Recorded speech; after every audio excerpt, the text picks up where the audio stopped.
इससे बात करूंगा तो तमीज से। इस वक्त मैं तुम्हारा बेटा नहीं, इन सब सेलिब्रिटीज का मैनेजर हूँ, मैनेजर। तू मैनेजर कब से बन गया? अब एक निकम्मे बाप का पेट पालने के लिए नौकरी तो करनी पड़ती है ना साहब।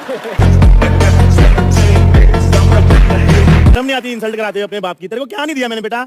बाप के साथ साथ माँ का प्यार भी दिया, पता है? मैंने तो नहीं मांगा माँ का प्यार है, वो तो खुद ही इनको रात को नाइटी पहन के माँ बनने में मजे आते थे, है ना।